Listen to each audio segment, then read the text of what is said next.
العالمين صلى الله عليه أجمعين.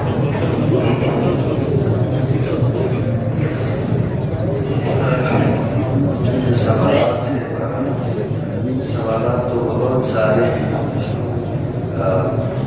دو جمعہ مسلسل میں نہیں آ سکا تو سوالات میرے پاس ڈھیر ہیں، ایک دو سوالات کا جواب دے دوں۔ ایک تو اس وقت یہ مسئلہ چل رہا ہے، آگ سے ابالا ہوا پانی سے وضو اور غسل کرنا۔ بخارے داماد شکا لگا کھولا شکھولا جب دو کا وضو کا جب غسل کر وہ کیا ہے؟ پوچھا گیا ہے، سوال ہے، آگ سے جوش دلایا ہوا یا ابالا ہوا پانی، سوچ و مسئلہ میں جدے کھول بند، اس سے وضو اور غسل کرنا کیا ہے؟ وہ مکروہ ہے، کراہت ہے، اور غسل یا وضو باطل نہیں ہوتا ہے جو فرد شوئی کا غسل کرنا، وضو دسنا، وضو اور غسل باطل نہیں ہوتا، کراہت ہے۔ اسی طرح سورج کے دھوپ میں جو پانی گرم ہو جائے اس پر وضو کرنا، مثلا غسل کرنا، وہ مکروہ ہے، کراہت ہے۔ مثلا حرام جامد غسل کو یا وضو باطل کو ایک مسئلہ یہ ہو گیا۔ مسئلہ جی ادھر کسی نے پوچھا ہے تو میں بہت چھوٹی عمر میں پنجاب چلا گیا، میری جائیداد سکردو میں تھی، کاشتکار کے حوالہ کر کے گیا، کافی عرصہ وہاں سے نہ آ سکا، پھر کاشتکار نے میری جائیداد کو زمین کو بیچ دیا، آج کچھ اس کے ہاتھ میں ہیں، اس کے پاس ہیں، اس کا نماز اور روزے کا کیا ہوگا؟ اس کی جگہ کے بھی آپ بہنے چاہیے ہے کسی کی زمین کو اگر بیچ دیا ہے مالک کی اجازت کے بغیر، رضامندی کے بغیر، تو اس کے نماز کا کیا ہوگا؟ اور تو صاف اور واضح ہے، اس کی جگہ پر نماز پڑھے ہیں تو نماز باطل ہے، نماز باطل ہے۔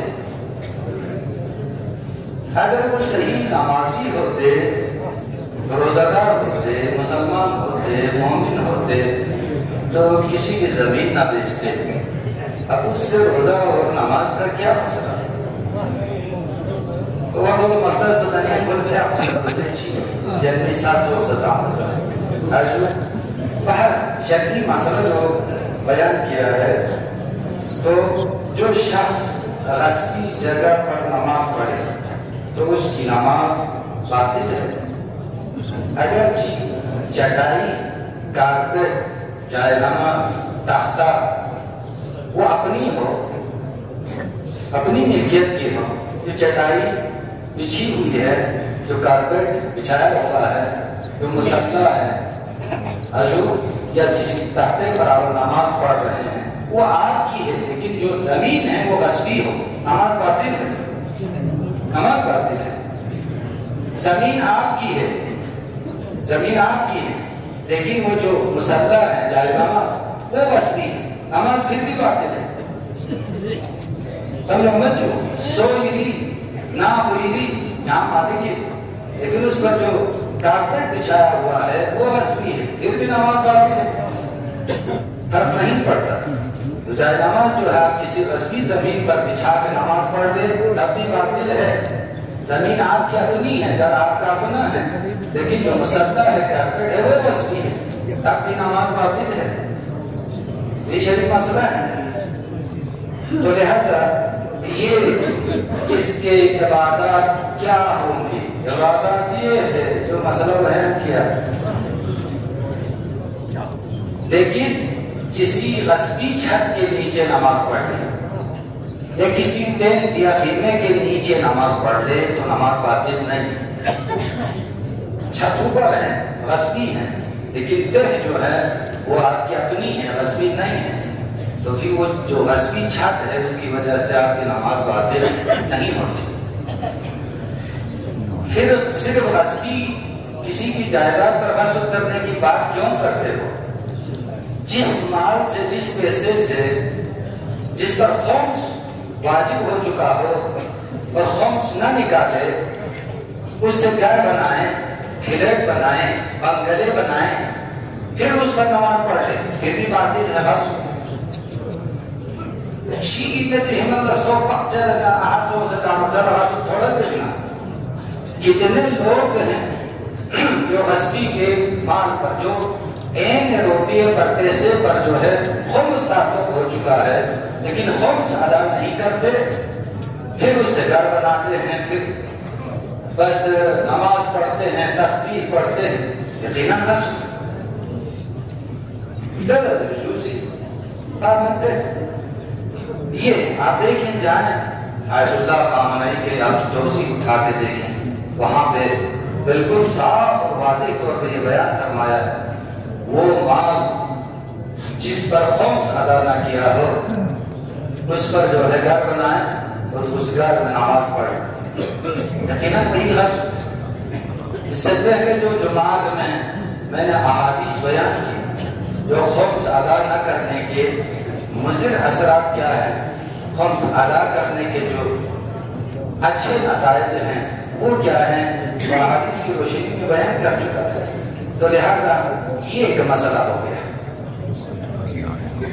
پھر کہتے ہیں جی کہ یہ زیادہ تر خمس پر زور دیتے ہیں، شاید اس کا اپنا کوئی مفاد ہو، بندہ خدا اس کی کیا مفاد ہو سکتا ہے، کیا مفاد ہو سکتا ہے؟ میں جب مسئلہ بیان کرتا ہوں تو شرعی وظیفہ سمجھ کے وہی بیان آپ کے خدمت میں بیان کرتے ہیں، یا مسئلہ بیان کرنے کے بعد اب تک میں خود اپنی ذاتی بات کرتا ہوں، اپنی 22 سال سردوں میں ہم کسی کے گھر پہ جا کے، دکان پہ جا کے میں نے کسی سے کہا ہے خمس دے دو،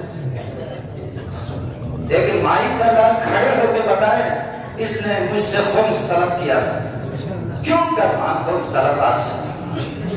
واجب آپ پر ہے، آپ خود جو ہے مستحق کو ڈھونڈ کے وہاں تک پہنچانا آپ پر واجب ہے۔ یہ چاہ چلی میں پیہانا لگوں اس میں نئی آتی چاہے ہم چیزیں جلنا توہین ملے، ہم توہین نہیں کرتے۔ عزت آبرو شک پر شاید یہ اقتصادی ایک سسٹم رکھا ہے سادات کی عزت اور آبرو بچانے کے لیے، جہاں پہ مستحق سادات ہے ڈھونڈ کے لے جا کے اس کے تک پہنچانا جو ہے آپ پر فرض ہے۔ لوگ سمجھتے ہیں کہ کیا وہ سین علمین سے حجو لیکن علمین سے وہ بدن مساز ہے، مٹی کھائے گا، ہم کسی سے نہیں بولیں گے، ورنہ تو جو تصور کن صدق میں موسی مدنہ دے دیں آپ، شرعی مسئلہ بیان کرتا ہے۔ تو لہذا ایک مسئلہ جو بیان کیا ہے، ٹائم ہمارے پاس کم ہے اس وقت، جو ہے کہ میرے دوست نے پوچھا ہے، میرا ایک دوست ہے جو انجینئر محمد علی مرزا کو سنتا ہے، تو کہتا ہے یا علی مدد کہنا کفر ہے، شرک ہے۔ ارے بندہ خدا، یہ تمہارے عقیدہ جو ہے بہت کمزور ہیں ہمارے عقیدے بہت کمزور ہیں۔ آپ اگر عقیدے کے اوپر جو ہے چند کتاب پڑھ لیتے تو محمد علی مرزا کون ہوتا ہے کہ آپ کے پاس ایک مضبوط عقیدہ ہے، آپ کے پاس دلیل موجود ہے، تو یہاں پہ فیس بک نہ تو پتھر زرخان کو لکھا، یہاں شکار ہوئے مین پا، اب اپنے عقیدے کے حوالے سے بہت کمزور ہے، آپ کے پاس دلیل موجود نہیں، آپ کتاب نہیں پڑھتے، تو لہذا یہ دیکھیں میں سربستہ اجمالی طور پر بیان کرتا ہوں، اجمالی تفصیلی تو گنجائش نہیں ہے۔ کفر دون اللہ، مع اللہ، عند اللہ، 3 صورت۔ اگر علی کو پکارے خدا سے ہٹ کر، دون اللہ، خدا کچھ بھی نہیں، اعوذ باللہ، علی ہے، کفر ہے، شرک ہے، یقینا دون اللہ، خدا کے بغیر علی کو پکارے، یہ مع اللہ، خدا کے ساتھ علی کو پکارے تب بھی شرک ہے، کفر ہے۔ خدا علی ائمہ بیان لگا عرض شرکی، ایک صورت ہے جس میں شرک نہیں ہو، کیا ہے؟ عند اللہ، عند اللہ، سمجھنے والے سامنے میں نے کہا اجمالی طور پر بیان کر، عند اللہ یعنی علی کو اس لیے پکارتے ہیں، خدا کے پاس علی کا مقام ہے، منزلت ہے، تو لہذا یا علی یا وجیہا عند اللہ، سمجھ میں آ رہا ہے نہیں؟ دروائے توسل جب پڑھتے ہیں تو یا وجیہاً نعوذ باللہ دون اللہ، یا وجیہاً مع اللہ، ریفرنٹ ہے دروائے توسل گزرے ہم توجہ کرتے نہیں، یا وجیہاً عند اللہ، یا علی تیرا مقام ہے، تیری منزلت ہے بارگاہ خداوندی میں، اس مقام و منزلت کا واسطہ خدا کی بارگاہ میں میری سفارش کر، یہ ہیں۔ آپ اس طرح جو ہے سمجھتے تو محمد علی مرزا کو ہو سکتے ہیں، ضرور میں جو عقیدتی انتہائی کمزور، آپ سوشل میڈیا پر جو ہے بکواس کرنے والے جو ہے بکتے ہیں اور آپ اس کے شکار ہو جاتے ہیں، یہ تو علمیہ ہے۔ آج در معاشرے میں جو ہے تعلیم یافتہ بہت زیادہ تعلیم ہے، اس میں پڑھے لکھے لوگ ہیں لیکن تربیت یافتہ بھی نہیں ہے، عقائد کے اوپر کوئی پتہ ہی نہیں ہے۔ اد آپ سب سے خدا چیکیو آج پیغمبر لگ چکنا سو میشور صاحب چیو امام جمعہ سے قیامت کے خدا چاہتا جو اد آپ سب سومپی دلیل چیمت شیران میں مت بنا چیزیں نا یہ چیز کہتا ہم لوگ دلیل، تو لہذا دون اللہ شرک خدا کے بغیر علی کو پکارے سے علی ہے کرتا کرتا سارا، یہ صحیح نہیں ہے۔ مع اللہ خدا بھی ہے علی بھی ہے برابر، یہ بھی شرک ہے۔ یہ ہے کہ عند اللہ یا وجیہاً عند اللہ، علی کی منزلت اور مقام ہے، پاور ہے، خدا کے عطا کردہ طاقت ہے علی کے پاس، اس لیے پکارتے ہیں، وسیلہ ہے، ذریعہ ہے۔ پروردگارہ بہت مشکل زمانہ، انتہائی گمبھیر اور عاشق زمانہ، ہر طرح سے مشکلات مخصوصاً عقیدے کے حوالے سے بہت مشکل ہے۔ پروردگارہ مایا نامتی عقیدوں میں مضبوط بسے، پروردگار یا عقیدوں کی دکھ سے اور کوئی نصروں کو بیو میں کنویلا نصیب شد سیاہ گناہ جیب بخشش شد سیاہ سے مریضے یدنا بحق بیمار کربلا شفاء کاملہ عجل شد سیاہ پروردگار دنیا اقامت سے مظلوم جیدنا مخصوصاً فلسطین مظلوم مسلمان کو اللہ قاسم اسرائیل حکمت و نصرت شد سیاہ اسرائیل صفحہ ہستی شدہ ننیست و نابود کو جگیا مالا شخص مشیدی شخص کی مومن کو حاجت کن روا بسیار رحمتک یا ارحم الراحمین علم رانی حاجت روائی مشکلات آسانی مریضوں شفا یابی کر بلند آواز صلوات